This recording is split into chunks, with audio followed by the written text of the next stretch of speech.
Cewek itu ada seperti apa dia? Ada nangis? Biasa ya. Tidak ada yang nangis, lari. Nggak ada sikap-sikap aneh gitu. Kalau dia kesini selalu di kamar berapa dia? Kamar 6. Nggak pernah pindah-pindah dari kamar 6. Lokasinya di mana itu Mas? Di pojok. Kalau pada saat pembayaran nih dia yang membayar atau biasanya perempuannya yang bayar? Cewek. Cewek. Tapi setiap kesini Agus selalu nomor 6 ya? Kalau yang Mas lihat udah berapa kali Agus kesini Mas? Iya, kita 4 sampai 5 kali. Dengan perempuan yang berbeda ya Mas ya? Dalam jangka waktu berapa? 5 sampai Itu mungkin mingguan ya. jam satu minggu. Iya. 5 sampai 6 per minggu gitu. Tidak ada ya. Ibu bantah tuh ya. Saya sudah speak up juga. Pada dasarnya iya si Agus memang sering datang ke sini orangnya enggak hampir setiap hari gitu. Memang sering ke sini, tapi bukan langganan bukan ya? Kalau langganan sih enggak, dia banyak di banyak tempat, bukan di sini aja kan. Cuman pas kejadian kan di sini. Dia kesini tuh sama cewek atau Berbeda Pak. cewek yang berbeda-beda? Dalam seminggu berapa kali? Hampir setiap hari. Anak saya Bu, ada ibu ngelihat ada yang janggal tak setiap Agus ke sini? ya, emang ada yang janggal. Kemarin ada yang nangis yang nyata-nyata yang saya lihat tuh yang pakai alma mater biru kalau nggak salah yang sama kayak dia tuh nyata-nyata saya duduk di sana di bapak polisi itu. Itu nangis. Pas keluar. Setelah keluar dari kamar. Jadi ada beberapa perempuan yang Agus bawa itu kondisinya apa tidak baik gitu. Bu. Saya nggak tahu kalau seandainya mereka berteriak di dalam mungkin saya bisa tolong gitu kan saya bilang tapi tidak ada yang berteriak, ada yang lari kayak begitu aja yang itu yang saya lihat. Cuman saya di sini membantah, tidak ada istilahnya saya kerjasama dengan si Agus. Dengan mencuatnya kasus ini saya juga tidak tahu pribadi ya karena dia sudah cukup umur. Yang kedua kan masalahnya kalau dianggap di aplikasi kayak gitu kan pelacur berhijab juga banyak ya, tidak mesti harus seksi, itu yang saya bilang. Ibu merasa bahwa sebenarnya kalau ibu tahu ada kejadian itu ibu ingin membantu.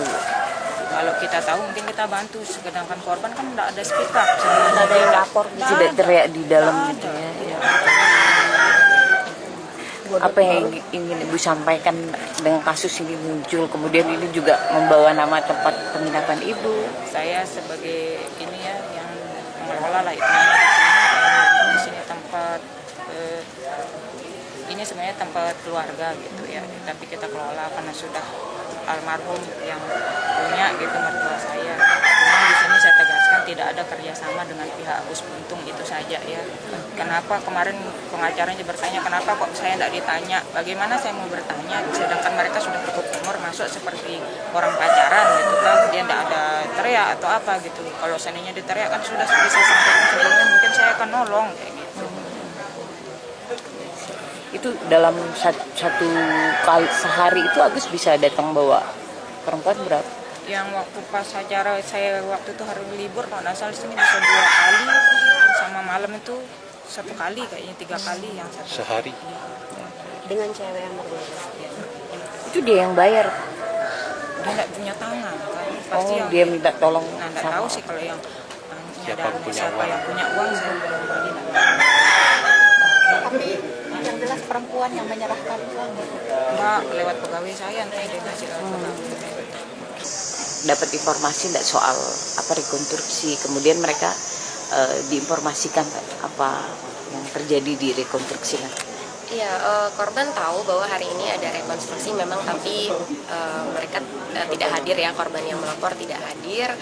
Karena ya ini kan adalah rekonversi kronologi tersangka sebenarnya ya, jadi memang difokuskan untuk tersangka seperti itu. Tapi tentu saja nanti kami juga pendamping korban hadir di sini kan adalah untuk melihat perbandingan bagaimana kronologi dari tersangka dengan kronologi korban seperti itu.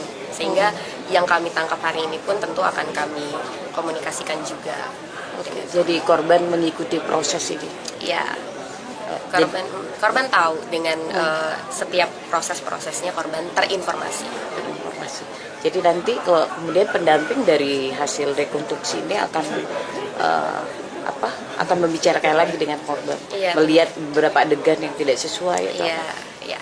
seperti itu. Tapi memang sejauh ini kan yang kami bisa tangkap tadi hanya sampai di parkir motor dan membayar ya, karena di dalam kami tidak boleh mengikuti.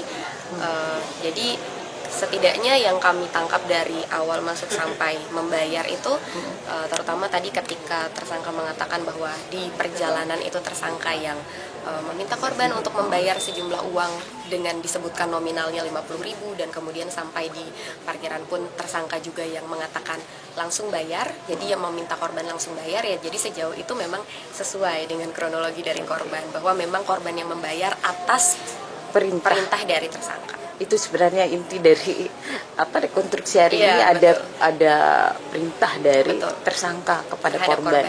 Fokus terhadap penyidikan yang sudah menjadi dalam pemberkasan proses penyidikan kita. Jadi tetap bahwa ada 1 korban sebagai pelapor dan 4 lagi sebagai saksi korban pendukung yang memang pernah mengalami kejadian yang hampir sama modusnya dengan korban pertama yang melapor. Jelas pasti ada, dari kita agenda di 28 yang kita agendakan rekonstruksikan mengembang jadi 49 pasti ada. Nah, ini menjadi bahan perbandingan nanti di persidangan nanti, karena berkembang, karena ini versinya tersangka. Kita akan mengakomodir dari versi tersangka, tidak mungkin kita mengalami.